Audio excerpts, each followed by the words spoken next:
Et c'est l'heure du grand témoin de l'actualité. Son nom, eh bien, c'est Khadija. Khadija, la combattante. Bonjour.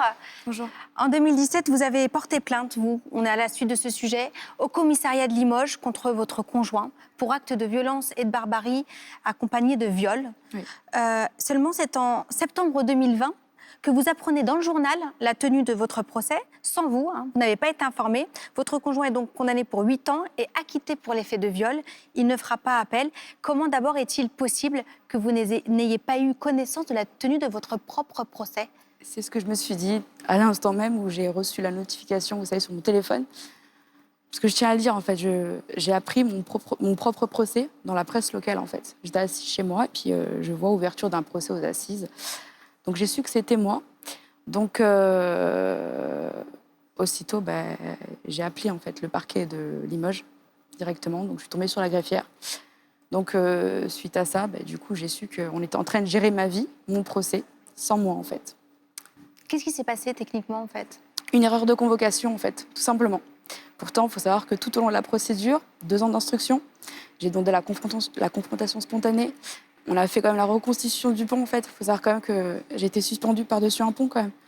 Donc, j'ai vécu tellement de choses atroces au fur et à mesure, en fait, du temps, que moi-même, je ne comprends pas pourquoi, en France, on n'arrive à pas convoquer une victime.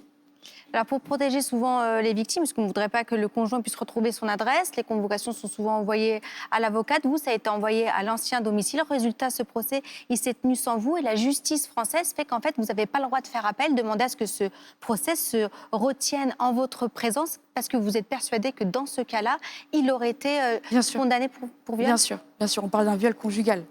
Vous voyez ? Donc oui, mon dossier est en béton, j'ai pu dénoncer. J'ai trop prouvé à la justice, en fait, vraiment. Donc, j'ai vu un médecin légiste. C'est vraiment un meurtrier, vous voyez ?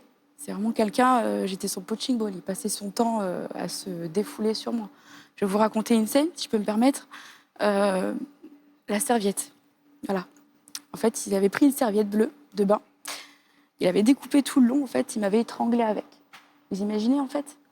Donc, tout au long de la procédure, ils ont requalifié les faits. On ne sait pas pourquoi. Viol conjugal, je n'ai pas été là. La raison pour laquelle il n'a pas fait appel, parce qu'il savait que j'allais me présenter, étant donné qu'entre-temps, suite à la découverte de mon procès, j'ai appelé le parquet. Donc voilà pourquoi que je sais que s'il aurait fait appel, oui, j'aurais été là. Vous avez créé un compte sur Instagram qui s'appelle Khadija la combattante. Oui. Vous n'avez pas l'intention de lâcher l'affaire. Non. Vous voulez que ce La procès... justice me doit un procès. On me doit un procès.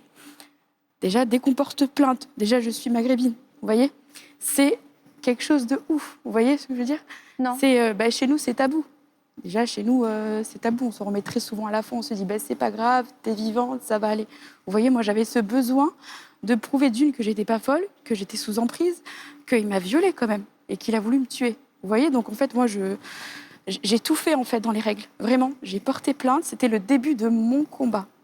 Vraiment. Qu'on vous a volé, que la justice française vous Bien a volé. sûr, on me doit, mais vraiment, je vous le dis vraiment, la justice française me doit un procès. On ne peut pas me laisser comme ça errer dans les rues, vous imaginez ?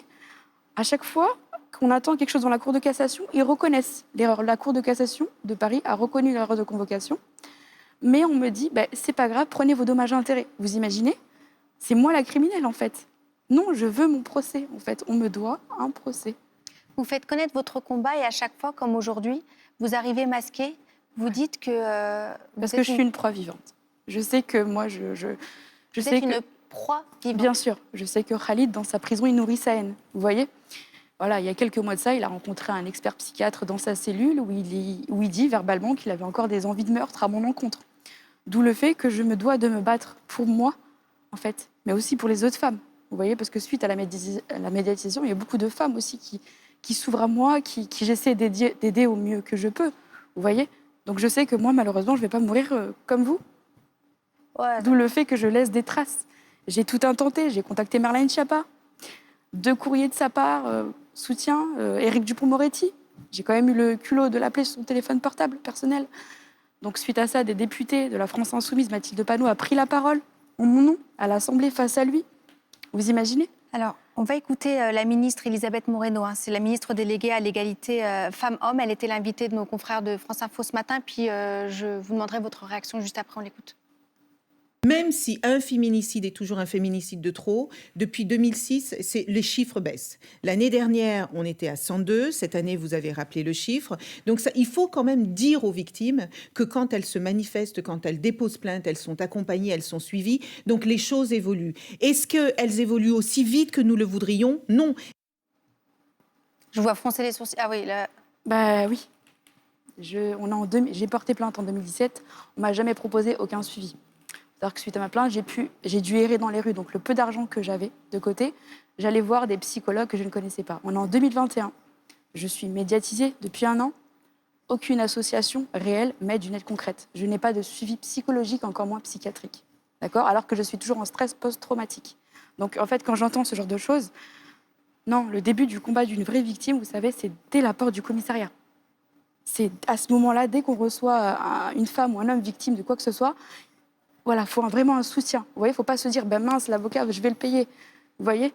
En fait, faut qu'ils aident dès le départ, en fait. Vous voyez? Vous avez été, pour vous, Oui. avez été 7 depuis le début. Ah oui. C'est un combat que vous menez. Ah oui, j'ai prouvé. J'ai prouvé à la justice. Vous imaginez, j'ai dû prouver ma sincérité à la police en portant les affaires de mon violeur au commissariat central de Limoges, dans mon quartier. La reconstitution du pont s'est faite au quartier du Val-de-Laurence. Vous nous racontez ce qui s'est passé sur ce pont ce jour-là? Oui. Vous Oui. expliquez que c'est là où le déclic se Ouais. fait, parce que c'est important pour les femmes aussi qui nous regardent. Oui. Parce que ce passage, la plainte, ce que vous avez fait, c'est un acte extrêmement courageux quand on sait qu'il y a 100... Là, on vient de passer la barre des 100 féminicides en France. C'est le même chiffre chaque année. Certains dénoncent, comme vous, l'inaction du gouvernement. Vous expliquez que c'est ce moment, ce qui s'est passé sur ce pont-là, ce jour-là, que le déclic se fait. Ouais. C'était soit lui ou moi, en fait. Je me rappelle très bien tout le long, en fait. Il m'avait emmené déjà au commissariat de Limoges pour lui prouver que je ne l'avais pas poucave, balancé, quoi. Donc, du coup, on est parti, il faisait nuit. Donc, tout le long, il m'a semé que 2 coups. De chez nous jusqu'au commissariat, en fait, c'était que des coups. C'était que des...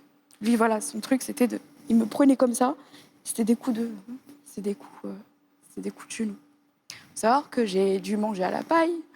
Il m'a mis un coup de lame. De l'humiliation. Enfin, c'était... Et les viols, en fait. Vous voyez? Les viols, c'était tout le temps pareil, en fait.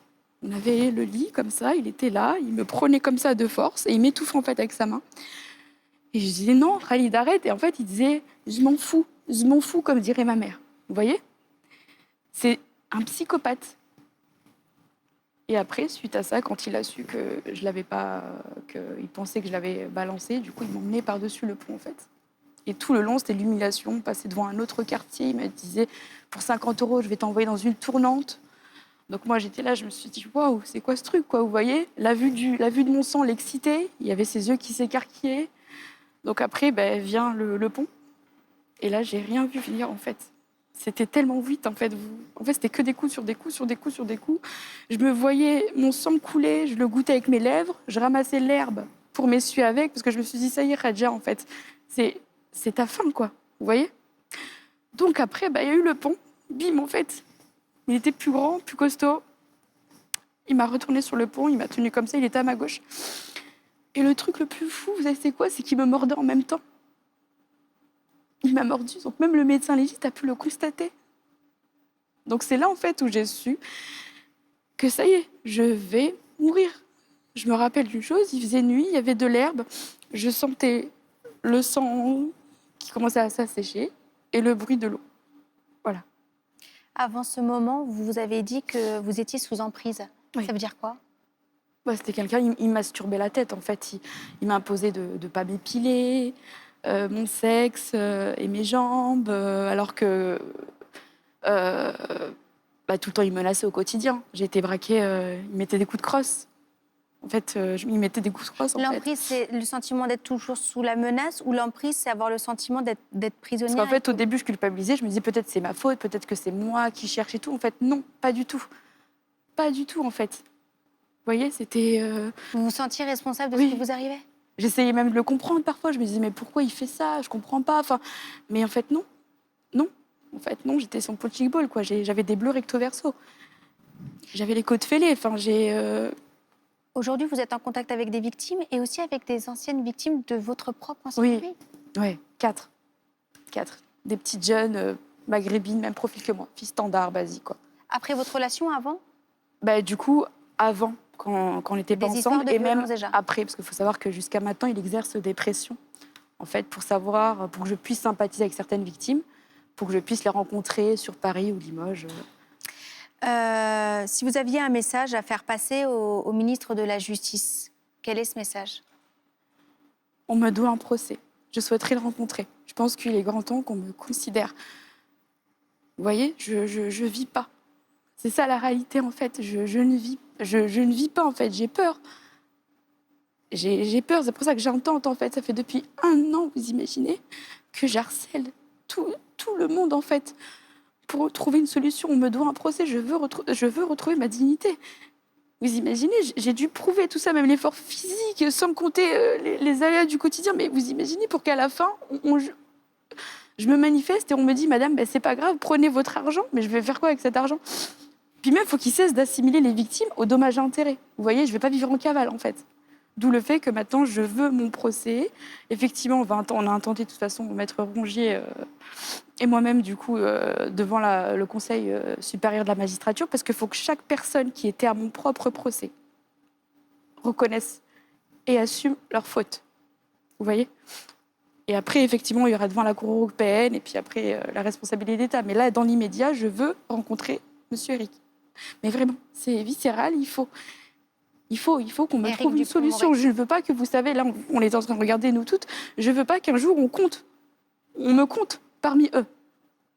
Vous voyez? Faut pas qu'on me compte, en fait. Je suis là, je me bats au quotidien. Je pense que je mérite un procès. Je mérite un procès, je vous assure, je mérite un procès. Et votre voix est entendue. Merci beaucoup d'être venu sur Merci à vous. France Info et de nous avoir permis de relayer votre histoire et à travers votre histoire, celle des victimes qui sont aussi des combattantes et surtout particulièrement quand la plainte a été déposée, que vous avez eu le courage d'aller jusqu'au commissariat et qu'ensuite la justice vous ait été prise. Le message est passé en tout cas auprès du ministre Merci, de en la tout cas. Justice et on suit évidemment votre combat. Merci beaucoup de vous être Merci. déplacé jusqu'à nous et d'avoir eu le courage de témoigner.